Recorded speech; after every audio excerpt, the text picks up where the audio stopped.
war we're in. In the end, we win. This is spiritual war we're in. This is spiritual war we're in. This is spiritual war we're in. In the end, we win. Take unto you the whole armor of Yah, that ye may be able to stand the fiery darts that are thrown at you. In all that you do, stand. The mind is the battlefield within. Let the Ruach in. He's speaking to the inner man.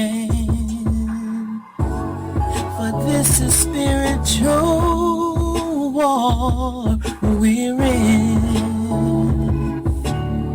This is spiritual war we're in. 2nd Ezra 6:9. In the end we win. In the end we win. Confess your sins while there's still a chance. Before he take grace and mercy from the land. He's a man of war bringing recompense. The mind is the battlefield within. Let the Ruach in. He connects with the inner man. For this is spiritual war we're in.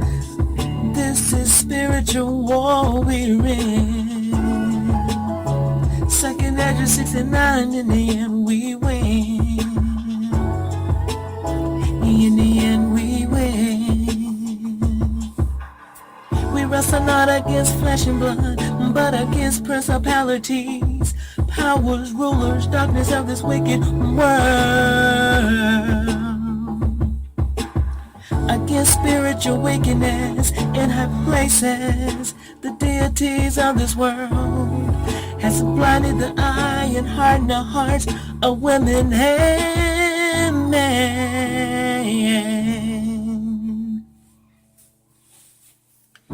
For this is spiritual war we're in. This is spiritual war we're in. Isaiah 6:8. The voice of Elohim says, whom shall I send? Who will go for them? Then I said, here I am, Elohim. Here I am.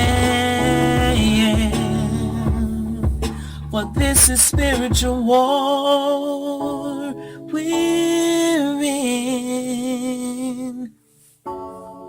In the end we win.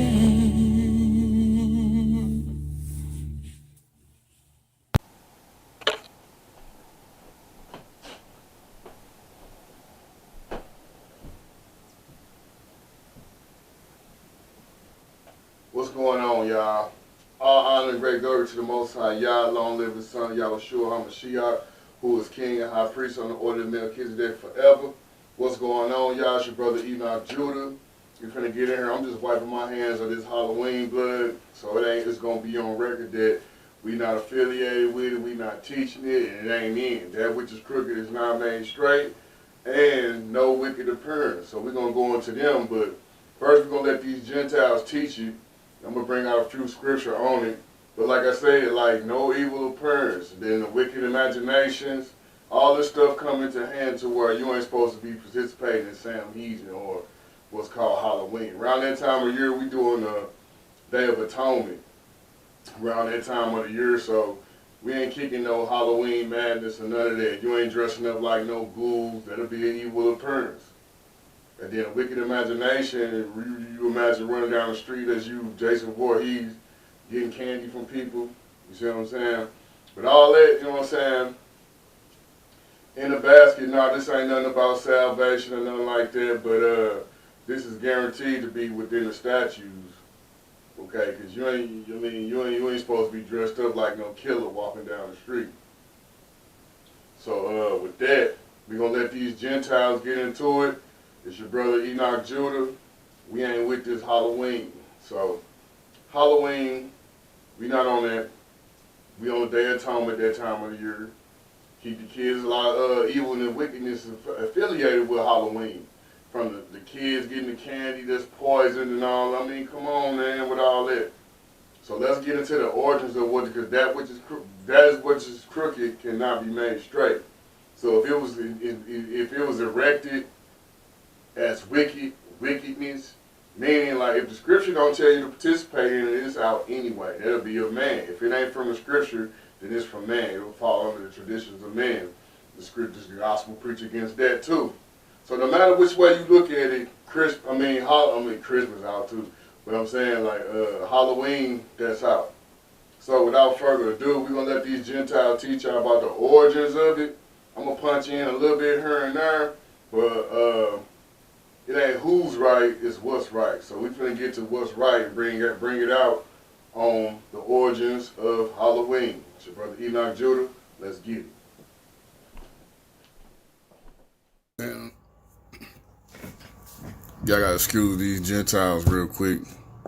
But they pretty much going in and expose the devil. So, like, if I was to do it, yeah, y'all wouldn't believe it. These Hebrews don't want it, they want it, you know what I'm saying? So, I just let the Gentiles kick the truth to you, you know what I'm saying?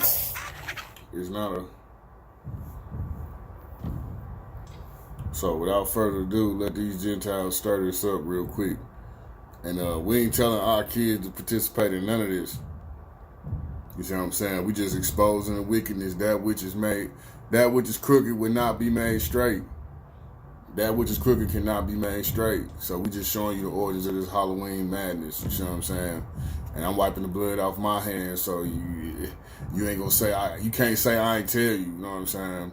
We ain't got time for this Mickey Mouse stuff. You know what I'm saying? This is one of the things that we can get out the way and don't have to trip off of. You feel me? Let's get it. Way too much. I'm starting to get a little freaked out over here. Well, most of us grew up either celebrating or are still celebrating Halloween, but might not know too much about it, aside from having roots in Celtic paganism. Dude, I still have some of that orange hair in my mouth. Yeah, you see, you got it all under your face, too, there. Now, we are for sure not telling you, your kids, or your family to stop enjoying dressing up and either getting so much candy that your teeth fall out or passing out from all the sugar. But it's good to know the history of this and how it has a very dark and twisted side that most people wouldn't know. And why is that? Well, like everything else, this holiday might as well be called the Deep State Day of Evil. But we'll get into that a bit later. First, let's talk about the history of this weird, fun, scary, and strange holiday. Now, like everything, Halloween started out upright and had a very specific purpose. So over 2,000 years ago, the Celtics would celebrate their New Year's by honoring those who have died. They believed that once a year, a door would open from our world to the netherworld, and those who were dead, along with other beings such as the fairies and stuff, would come through and walk among them in the living world once again. However, evil spirits would also be able to come into our world where they would feast on the living. So in order to hide from them, they would dress up as like monsters, ghouls, and ghosts and demons to hide or confuse them so they would leave them alone. But during... Hold up. So remember, we serve the Most High in spirit and truth. So there is a spiritual realm and there's a physical realm. So what that mean is, like I'm saying, like some of this stuff that they saying, you're going to have to look into it like, oh, is this spiritual stuff? Nah, I ain't talking about spooky hour. I ain't talking about ghosts in the living room. I'm talking about you have to understand that a third of the angels that was in heaven was kicked out with Lucifer at that time. So if that's the case, where did they go? Is they locked up in the earth somewhere at the bottom of it? Is they locked up? Or is he going to and fro, up and down, around in it? Job 1. So, just as food for thought. Keep that in mind while these Gentiles telling you what it is. During this celebration, the Celtic priests would build huge bonfires, would make a huge feast for everyone, and also make sure they left sweets, wines, meats, and other food outside for evil spirits to consume before they went back to the netherworld. Now, in ancient paganism, and specifically Druidism, they celebrated something called Samhain, which was basically the same as the Celtic New Year. Now, Halloween or Samhain started out as a festival to honor the crone, who is an elder priestess or matriarch. The word hag actually started to be used, which meant wise or holy wisdom, and centuries later, hag turned into another word for witch. Now, crone was originally part of the Trinitarian goddess, which represented the three phases of the moon and the annual cycles of nature, and also rebirth, as it symbolizes the birth of the new year. When the Christian church took over the holiday, they renamed it Halloween, Hallowed Eve, which means holy, and they turned it back to just mean that it was a sacred time for honoring our ancestors. Now, we say it was because most people don't. Now you gotta understand that when the world was converted to Christianity, that's if the Christians wasn't messing with it, it wasn't gonna work. So the reason why they do these holidays out here, we see, is for their revenue. Every month got some kind of holiday that we selling something to y'all. You see, and with that,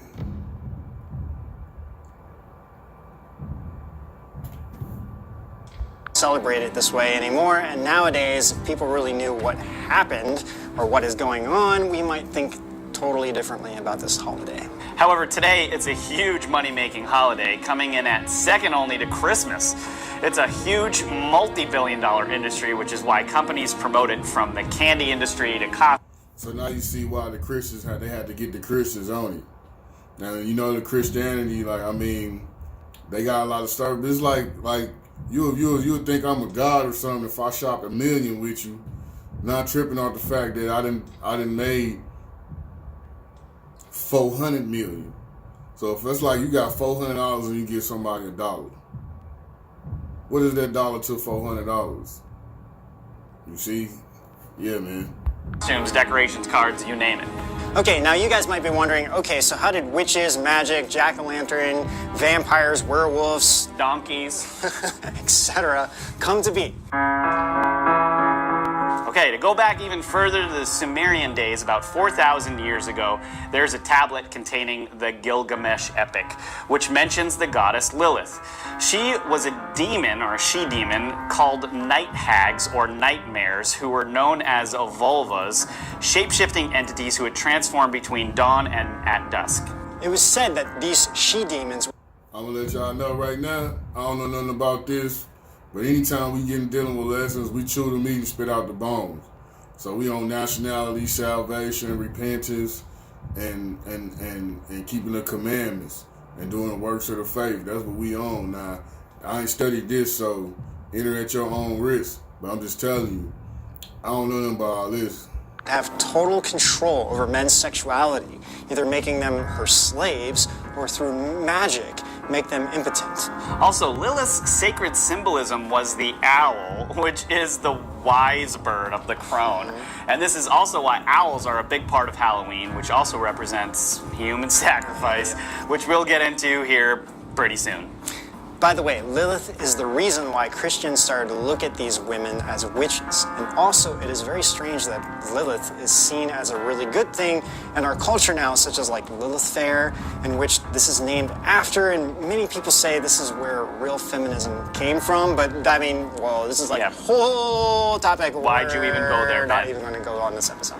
Okay, so after years passed by, Samhain started to be associated with Lord Samhain, which is another name for the Lord of Darkness. Yeah, great, and that sounds like Sauron from Lord of the Rings, who's also represented by the Horn God and Stag God, and soon he started to be worshipped by the Druids. And really, this is where another form of the demons, Moloch and Sermonos, which is also connected to Saturn. From this, all kinds of predictions were sought after, and eventually these priests started to perform human sacrifices in these fires to the sun god, or really to Moloch. Or Saturn. Or Saturn. Also, we didn't really get into it, but the Romans also started to perform ritual sacrifices, and this was directly connected to Saturn. We talked a bit about this in our Saturn episode, but I digress. Soon, a form of Satanism started to really take shape, as some of these women would collect and keep various kinds of animals and insects, which was believed they could become possessed by demons and could be used in these first so-called spells. children started to be used as a sacrifice to make the older look younger, and also spells were cast to see the future and to communicate with the devil himself. Now, we're not saying everyone in this druid or pagan community is like this, of course not. We're just saying that this started to happen here. As for jack-o'-lanterns, they first came about as men would hold these eerie lights as they came from the sea into the bogs and marshes in England. They would hold them in their hands and kind of sway them and actually look like a swinging head, so they came to be known as corpse candles. The candles were also signals for the souls of the men who were lost at sea that were leading them home. They started to carve scary faces in them to ward off the evil spirits. However, things became darker when the druids started to go to homes and demand that the husband of the homes provide a loved one to be sacrificed. If the husband agreed, they would leave a lantern on the doorstep. If the husband refused, they would place a spell or a trick on the home and draw a hexagon on the front door in human blood. A demonic spirit would then be attracted to the hexagram, and it would invade the house, causing one or more of the inhabitants to go insane and basically possess them. Hexagrams, right. Now again, once the Christians took over and named it Hallows Eve, they focused on just the ancestry and tried to convert the pagans. This was the precursor to the burning of the witches that started in Europe in the 1500s. Now, we'll get in. And you know, suffer not a witch to live, but through the graces of God, we saved by grace through faith. So, we don't carry out their judgment, so the witches live. They will, but before in Moses' time to use a witch, oh yeah, it would have been game time. To the werewolves in a minute, but these actually came from the shape-shifting beings, and the vampires came about from drinking the blood of others, which is kind of basically what the deep state is doing, and we'll get into that later. Now, is everyone bad and deserved to die? Of course not. We covered all of this in our Salem Witch Trials episodes, which aired just before this one. Things kind of died down a bit on both sides, or at least out of the public eye. However, in secret, the dark side of Halloween started to renew, and the 13 bloodlines started to take control of the country and pretty much our world. 13 bloodlines. If y'all understand what honor and humility, STL, what they be on, we pray against the 13 bloodlines, and basically that's what they just made mention of. So don't remember who we at war against. We at war. We ain't war. The war ain't against the physical, but the spiritual wickedness in high places. You know what it is. Let go.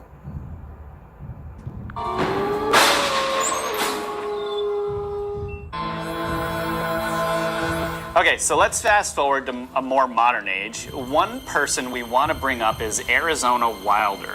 If you don't know who she was one of the first people to come out and really talk about the Illuminati rituals in the 90s with David Icke. Now, listening to it seems a little bit crazy. I mean, she talks about everything from secret rituals, being groomed to become one of the mothers of darkness, the highest classification of a witch inside the cabal. I mean, she goes into aliens, demons, shape-shifting creatures, different families of the bloodlines, I mean, etc.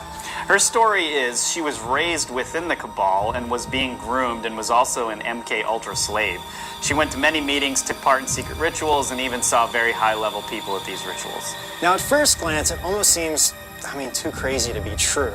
And at that time, no one was really talking about this, especially, like these shape-shifting entities.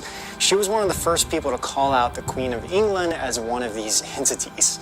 So Wilder said she didn't want to be part of this anymore and broke free of the mind control and decided to come out and speak publicly about all of this. Now, what's interesting is that instead of fading away, this led to even more people coming out and speaking about all of this.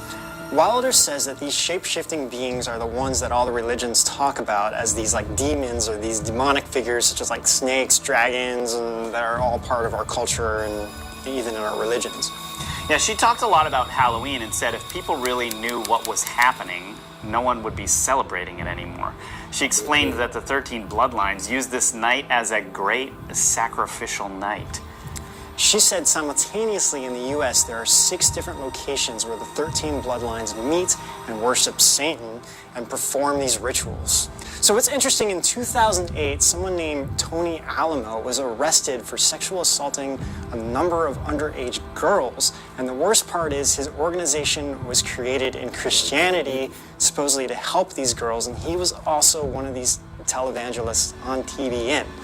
Wilder claimed in the 90s that this Christian side was just a show for the public for his true satanic nature, which actually came to light. So according to Wilder, she says that the cabal would kidnap children mostly from third world countries to be used in actual blood ritual sacrifices. Most are homeless or are stolen from their broken homes. She says that the children represent the purest energy, and they would then terrorize them, use mind control and drugs on them, and then they would be used in blood rituals. Also, it wouldn't be a surprise to us to learn that some of these children possibly may be disappearing in the national parks, which seems to be a cover-up. And we just filmed another episode on people missing in national parks, so make sure you check that out. Okay, so guys, we'll go into some details, but we won't get too gruesome here. But basically, they would take these kids and they would drain their blood and then basically hold toasts up and everybody would drink. So in these sacrifices, a lot of these things would go on during it. So earlier we said we'd get into the vampire part. I mean, That's kind of it, this right? is it. Without going too much in detail here, I mean, you can kind of put two and two together here. Records are really hard to find, I mean, way back in the day, but according to her and many others, I mean, who are all talking about these bloodlines and everything else, I mean, this has been going on for thousands of years in many different cultures. Now, again, we're not saying that everybody is bad, it's just what happens. You get a group of people doing really bad things and it kind of overshadows everything else. Yeah, she actually went on to say that all of the celebration today, from like the scary decorations, people dressed as demons, ghosts, fake blood zombies, etc., is all part of the plan to desensitize the entire population, so we get used to seeing all of this like demonic and dark stuff. Now, many religious people want to say that we should celebrate the Harvest Festival instead of Halloween, but to the cabal, I mean, they don't care what name it is because they would just look at it really as like blood harvest. So actually, she starts to talk about a lot of these rituals, and in one of them, they would actually create a hexagon, and then inside of that, a pentagram, and then inside of that, a triangle, and then the Mother of Darkness would stand and summon very old, ancient demons. She also talks about different holidays, such as Christmas, but we for sure won't get into that here. Is for sure. But after she came forward, there are many other people coming out telling their own stories about these 13 bloodlines, such as an ex-Satanist, Glenn Hobbs, who was under mind control and was forced to marry a girl who was extremely young. And he talks about during Halloween, they would have him possessed by Satan and they would kill these animals in a ritual.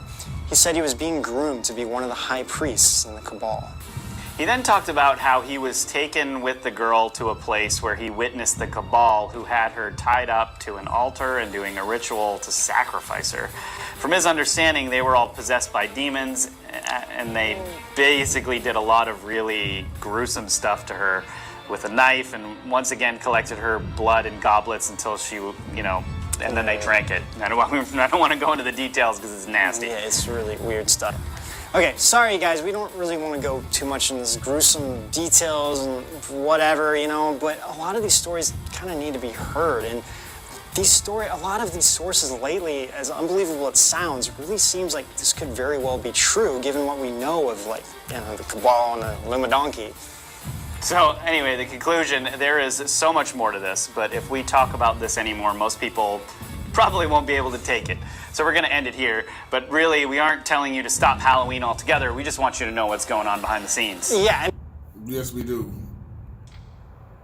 And I had friends whose parents wouldn't let them celebrate it, and I don't know what I would have done if my parents said I couldn't celebrate it. But actually, since my That's because you're a Gentile heathen.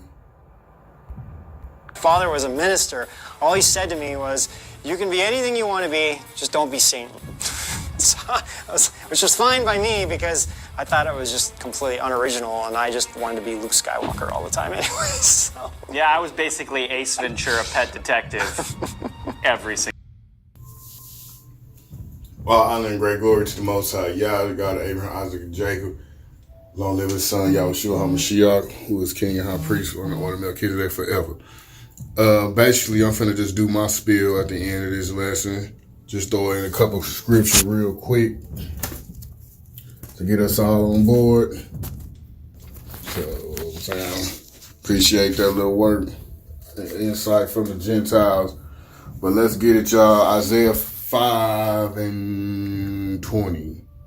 The book of Isaiah, chapter 5, verse 20. Let's get that. Isaiah 5 and 20. Okay, let's go 20 through 22. The book of Isaiah, chapter 5, verse 20. Woe unto them that call evil good and good evil, that put darkness for light and light for darkness, that put bitter for sweet and sweet for bitter. We just leave it right there. And basically, you can't reward nobody for doing wickedness. In exchange, like in good deeds, you should get something good in return. You should get a reward. You shouldn't get no reward for no wickedness in a positive fashion. It should be in a curse form, or it should be in what you sow form, or some people karma. But it's simply you transgress. Ways of sin is death, physical, spiritual, however you want to see it. Now, basically, it's your young lads or you putting on these costumes with these evil appearances, then that's sinful. That's wicked. So you can't get no reward in the positive form of that. So let's look at that, because First Thessalonians, that's not Thessalonians, that's Ecclesiastes. No, I'm right. No, First Thessalonians 5 and 22. Yeah. First Thessalonians 5 and 22 say, guess what? Let's go there. What that say? What that say? First Thessalonians chapter 5, verse 22.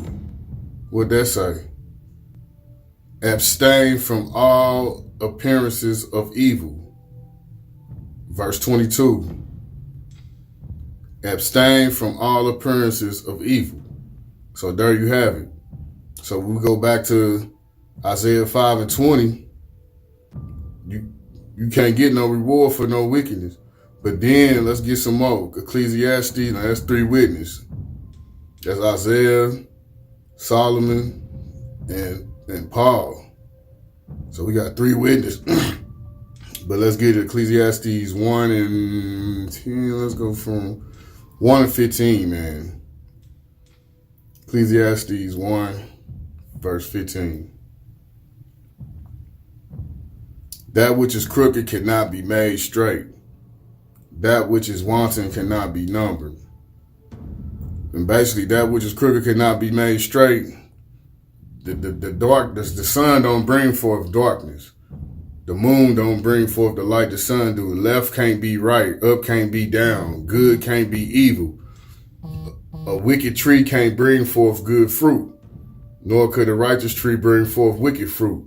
So there you have it, folks. You see, if Halloween started off wicked, it's going to finish wicked. You started this wicked, you're going to end this wicked. You started wicked, you're going to end this wicked. So but him to him that's unjust, let him be unjust still. Just make sure the blood ain't on your hand. You ain't putting no stumbling block in front of your neighbor. But as far as Halloween, nah, man, we ain't with that. You know what I'm saying? Get that. That's some Mickey Mouse stuff you ain't got to participate in. It's actually idolatry, because you participating in a traditional ritual of a heathen pagan god. You see what I'm saying? Friendship with the world is enmity with Yah. Friendship with the world is enmity with God. And with that, we end. Shalom. Shout out to my brothers in Wichita, Kansas. Jay Israel, Yasharala, Chris Israel. What's good, y'all? And with that, shalom.